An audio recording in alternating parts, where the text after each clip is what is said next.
Las claves del espectáculo político. El pleito del PAN en contra del PAN continúa. Felipe Calderón contra Manuel Espino. Nos acompaña Tatiana Cloutier, exdiputada panista, quien nos dará su punto de vista desde las gradas acerca de este conflicto interno. Y el PRI en su cerrada lucha por la dirigencia. Beatriz Paredes y Enrique Jackson frente a frente en un debate temático. 60 y 30, los amores rejuvenecidos de los políticos. Y además le presentamos Huellatlaco, el puente que va a ninguna parte.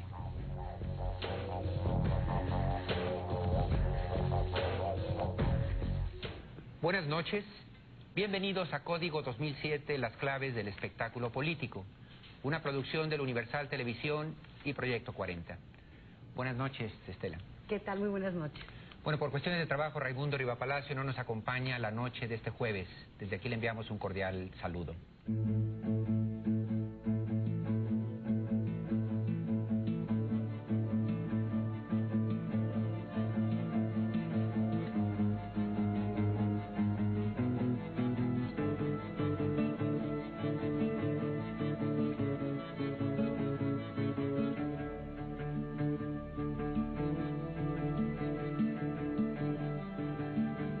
Felipe Calderón estuvo esta semana de gira por Europa y mientras tanto desde acá Manuel Espino, presidente del PAN, le echaba porras criticando el sistema antiterrorista del primer mandatario de España, José Luis Rodríguez Zapatero.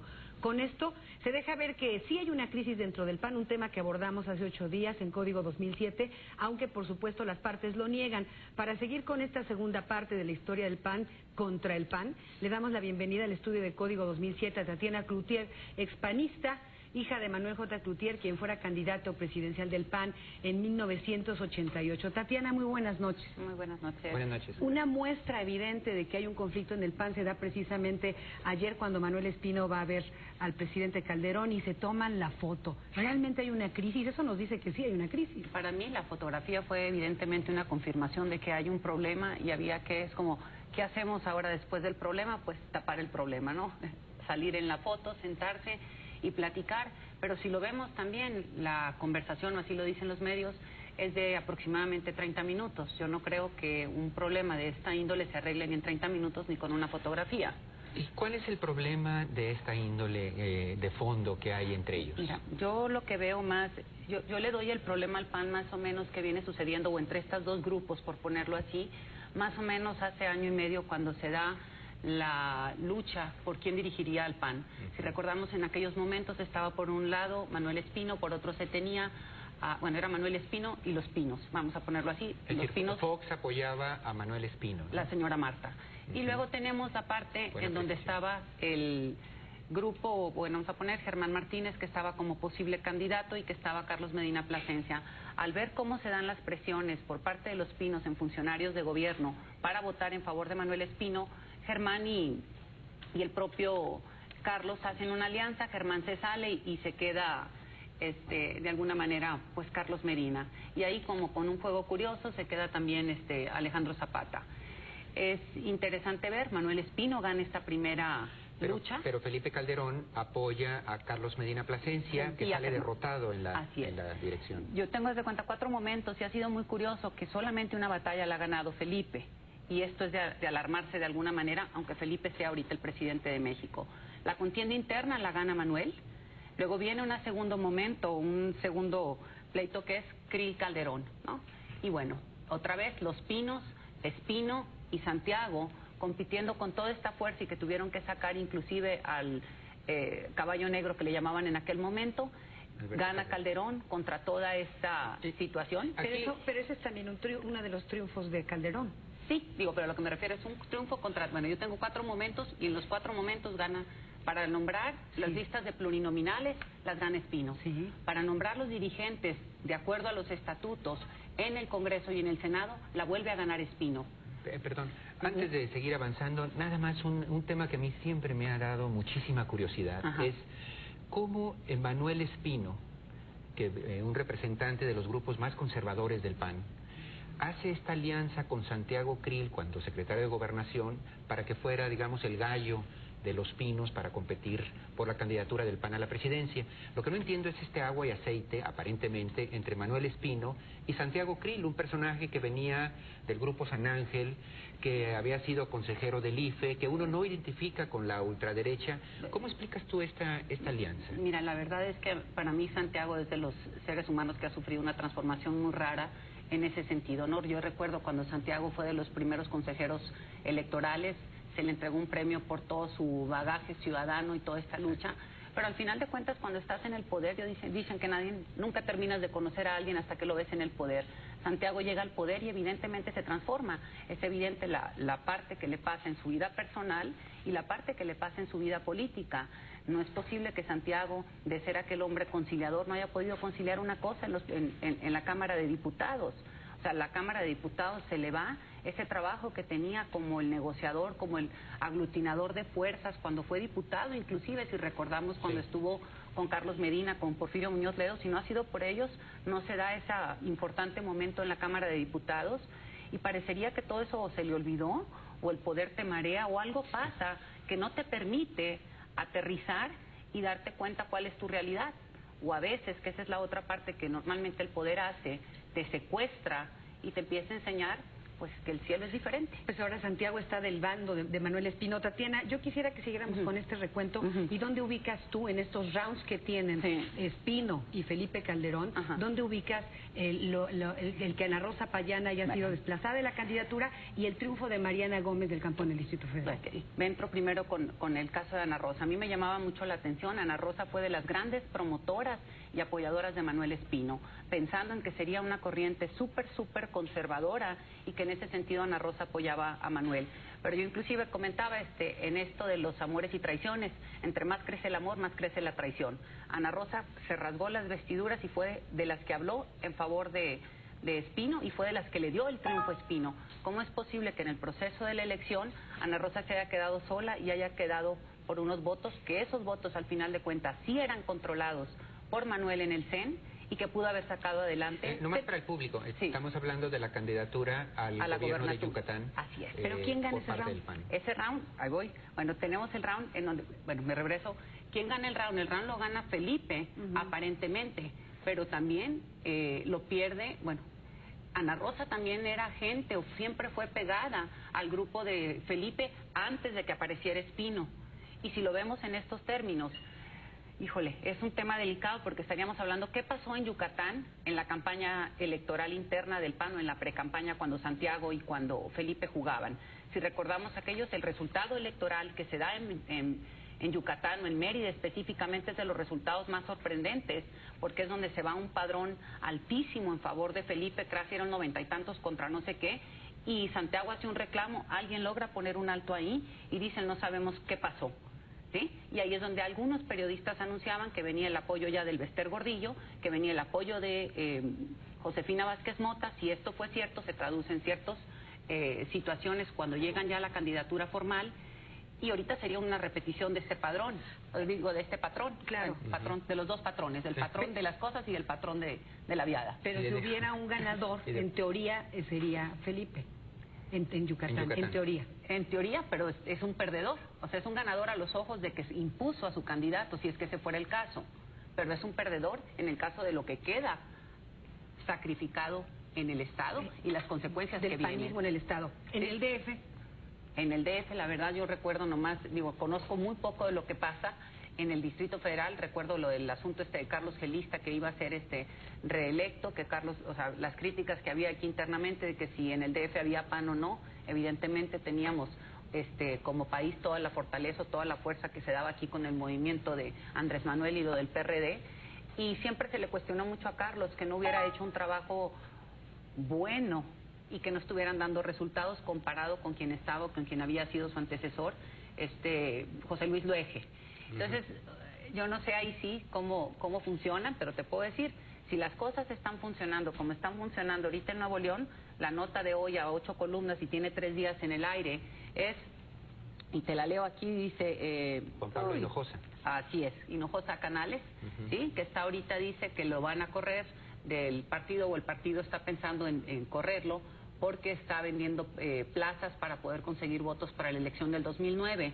Y a mí me llamaba la atención... Nomás para el público que no está al corriente, se dieron a conocer al aire algunas grabaciones de conversaciones telefónicas entre Juan Pablo Hinojosa y otro funcionario del PAN. Juan Pablo Hinojosa es el coordinador de asesores del alcalde Adalberto Madero, panista, prometiendo posiciones en la burocracia, sueldos hasta de 20,000 pesos, aquel que pudiera incorporar a 10, 15 nuevos militantes panistas que obedecieran luego a la estructura del PAN para decir vamos votando por este para que sea alcalde o tal cosa. Es decir, comprando votos dentro del PAN para las futuras elecciones de candidatos. Sale a la luz y se hace un escándalo mayúsculo, uno más de este eslabón de una cadena de escándalos que se ha venido dando en todo el territorio a propósito de los temas panistas, ¿no? Así es, y te diría, a mí me llamaba la atención, leía yo, Estela, una entrevista que hace tiempo le hiciste tú a Felipe Calderón, y decía Felipe, el PAN, me preocuparía que en el PAN hubiera línea y candidaturas oficiales, después de luchar contra eso por muchos años, y esa es la parte de la que yo hablé por mucho tiempo, cuando decía, normalmente llegas al poder y se te olvida el objetivo por el que estabas. Claro que el poder es el poder, y como dicen, no vamos a hacer oposición por ser oposición toda la vida, claro. Aunque alguien decía ayer que parecía que a muchos panistas les habían puesto un chip y querían ser oposición por ser oposición, y aquí llegan y en el momento que están en el poder, hacen todo lo que se tenga que hacer, no importa qué, hasta repetir lo que estuviste criticando históricamente con respecto a la corrupción, a la compra de votos, al manipuleo de votos, y repiten este patrón para poder mantenerse en el poder. Eso ratificaría, Tatiana, lo que tú publicas ahora en Curul 206, un libro donde tú explicas tu salida del PAN, y recordamos el 14 de marzo del 2005 que tú denunciaste, por un lado, que quienes estaban quedando en el partido, desde luego hablando de Espino, no eran las personas adecuadas y que iban más por el poder, pero también tú decías que el PAN estaba sacando al priista que llevaba dentro, repitiendo este tipo de prácticas. Digo, yo lo veo así, porque dices, lo platicábamos ahorita, ahorita que nos estaban arreglando aquí antes de entrar aquí, ¿no? Como normalmente cuando estás criticando como periodista, que es el oficio del periodista supervisar, ser el vigilante, el garante, y de repente criticabas a los contrarios, ¿sí? Y en el momento que tú llegas al poder no te gusta que te critiquen. El garante, el periodista es el garante, es el que nos permite como ciudadanos estar viendo lo que pasa, es el ojo, la lupa que se le ponen a las cosas, y normalmente jugábamos en el PAN en su momento a que el PAN era el bueno y a que el PRI era el malo, y yo creo que ya llegamos a la conclusión. Los seres humanos tenemos la misma conformación en el mundo entero, hay buenos y malos en los dos, y si no hay contrapesos, las situaciones pasan como pasan y los resultados son los que tenemos. La semana pasada tuvimos aquí la visita de Carlos Abascal hablando justamente de este tema. Nos gustaría invitarte y a todo el auditorio a ver lo que sucedió justamente sobre el tema de ¿es el PAN un partido más abierto o más cerrado? Escuchamos a Carlos Abascal, que fue cuestionado sobre el punto, y también a un crítico de las posiciones de Carlos Abascal, Bernardo Graue. Veamos. El problema de Manuel Espino, desde que resultó electo presidente del Partido Acción Nacional, creo yo, rompió mucho con la pluralidad interna que tenía Acción Nacional, ¿no? Antaño en Acción Nacional cabían muchas corrientes, muchas voces, muchas maneras distintas dentro del propio perfil del panismo, pero había diversas opiniones muy respetadas. Creo que el partido se cerró, se radicalizó en este sentido. Y perdió una pluralidad el PAN. Yo diría que al revés. Hoy la discusión es infinitamente más intensa. Me hubiera gustado, no se puede, pero que ustedes presenciaran la discusión del lunes de la semana pasada. Y la diversidad de actores que hablaron y la diversidad de argumentos empleados entre antiguos panistas, nuevos panistas, y no hubo ahí ni siquiera una manera de clasificar, decir, los neopanistas se fueron por esta tesis y los antiguos por esta otra. No hay manera. Tatiana, ¿el PAN se está haciendo más plural o se está haciendo más cerrado? ¿A quién le creemos? Mira, de estos dos personajes? Si hablamos, por ejemplo, de la posibilidad de afiliar gente, como lo hace este niño de Monterrey, Hinojosa Canales, pues yo digo que la pluralidad aumenta, ¿no? Porque pues cuántos votos me vas a traer y entonces te voy anotando en la lista y vas a manejarte como yo te diga, entonces pues hay pluralidad en el sentido de que hay gente de todo tipo, de todo estilo y la afiliación es más rápida. Pero si estamos hablando realmente de pensamiento, te diría, cuando estábamos hacia el interior del grupo parlamentario, antes de que yo dejara el PAN, ¿qué pasaba en las discusiones? El voto, o sea, llegó un momento cuando se empezó a poner muy candente que había libertad de voto, o te dicen que hay votos de conciencia y que en ese momento los estatutos te permiten votar en voto de conciencia. Cuando algunos se quisieron salir al voto de conciencia, vino la línea y le dijeron, ni un voto de conciencia, todo el mundo vota igual, es el momento. Y esto surgió a partir de que llegó Manuel a la presidencia del PAN. Estaba en ese momento de coordinador de la bancada, ya no estaba Pancho Barrio, lo había sustituido este muchacho de Michoacán, que es ahorita senador, ahorita se me fue el nombre, José González Morfín, y lo que empezaron a hacer es una cerrazón con respecto a la posibilidad de discutir temas. Inclusive hubo una reunión en donde el propio Manuel les dijo, aquí la voz soy yo y el que no le parezca se para y se va. Tatiana, ¿qué hay detrás de todo esto? Decíamos hace 8 días también que pareciera que la disputa fuerte se va a dar para la elección de consejeros y ver quién se hace del partido y en su momento determinar las candidaturas hacia las próximas elecciones. Mira, yo lo veo más en lo que se está protegiendo ahorita y que yo creo que es la parte más importante que no estamos viendo. Manuel gana la lista de plurinominales. Y no solamente eso, sino los Pinos logra poner como senadores y como diputados. Los Pinos Fox todavía. Los Pinos Fox, ¿sí? Logran poner a su gente. ¿Quiénes están ahorita, no?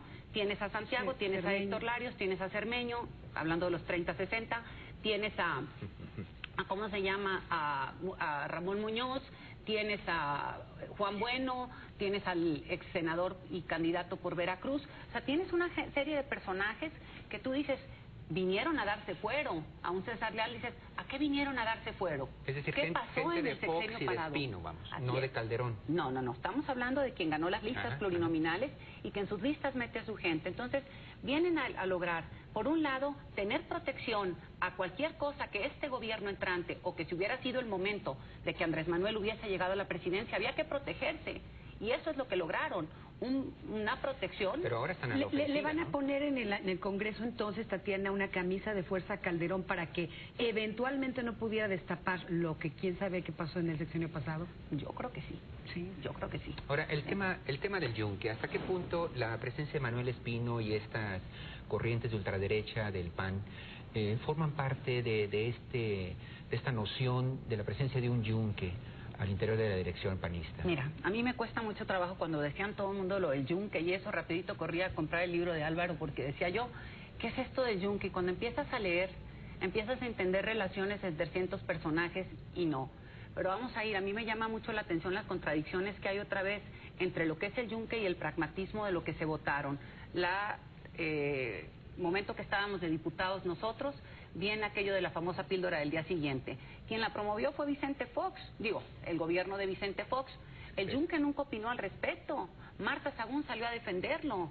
Con todo el respeto, y aquí no estoy siendo ni pro matrimonio, no, simplemente, si Vicente Fox es el representante del yunque y toda la iglesia conservadoramente católica del episcopado que acaba de estar en la OTCA hace unos días en la inauguración de esta oficina, decimos, si todos estos son tan conservadores, ¿quiénes le autorizaron la anulación matrimonial a Marta? O sea, hay un doble mensaje inclusive en la propia manifestación del yunque. Es yunque todo aquel que hace lo que yo digo dentro de un esquema muy conservador, pero al final de cuentas te permito todo lo que se quiera permitir siempre y cuando sea a favor de lo que yo busco.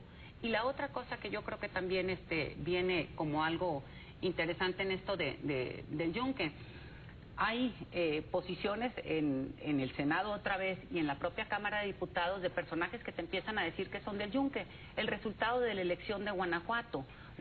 Tú ibas a Guanajuato a mitad de cuando todavía estaba la contienda preelectoral del PAN, y era una animadversión contra el PAN enorme por la situación que se vivía con la pareja presidencial. Y de repente termina un aplastadero de la elección donde ganan de una manera abrumadora. Y te preguntas, ¿cómo funcionó esa organización en favor de conseguir los puestos y los espacios? Pues antes de que te despidamos, Tatiana, yo quisiera preguntarte, tienes mucho que decir, nos has dicho mucho hoy, pero tienes en puerta la publicación de un libro, por cierto. Sí, pero no es, bueno, aquí es un libro, te diría, es mucho más, más de cuestiones familiares. Es un libro sobre Maquío, que lo hago desde la perspectiva de una hija, quien muestra a un hombre mucho más humano, digo más humano, me refiero no nomás la vida política que se ha manejado de él. Eso es de lo que se habla, y viene un capítulo realmente donde hay un cuestionamiento personal que yo me estoy haciendo a través de una investigación de decir, ¿fue Maquío o no? De alguna manera, un tacle del yunque, bueno. El que le abrió la puerta. Una apertura a ese neopanismo del que se habla. O sea, ¿no? Maquío siempre se le acusó de neopanista, ¿no? Y yo creo que en ese sentido, en decir, traigo prisa por lograr las cosas y no mantenerme en la mística por sí misma, ahí sí lo pudiéramos decir. Pero yo digo que una cosa es pragmatismo y otra cosa es neopanista. Una última pregunta. ¿Tú piensas que todo esto, esta rivalidad que se está dando aparentemente entre la Dirección Nacional del PAN y Los Pinos, con Felipe Calderón, tiene que ver con las pretensiones presidenciales que podría traer Manuel Espino de convocarse él mismo para ser el candidato para el 2012 de parte del PAN? Vi esta nota en algún comentario y la verdad, digo, si ahorita hablamos de los medios de comunicación y de toda la cuestión de imagen, Manuel tiene muy mala imagen como para ser un candidato. Mala imagen me refiero personal de apariencia, ¿no? Entonces, creo que necesitaría hacerse muchos arreglos. Pero, bueno, pero esos son los más maquillables y los que más venden ahorita, ¿no? Pero hablaría de los otros que tal vez son, sí. Yo sigo discutiendo y sigo pensando y sosteniendo que la gran disputa está en los territorios de las cámaras y del Senado, de los puestos de gobernadores futuros en estas dos elecciones que tenemos, que para el 2012 todavía queda tiempo. Muy bien, pues te agradecemos mucho, Tatiana, y sin duda este es un asunto que todavía continuará. No creemos que termine de hoy para mañana, al contrario, la foto nos lo dice todo, la de Espino con el presidente. Te agradecemos por habernos acompañado a Código 2007. Gracias a ustedes. Quédense con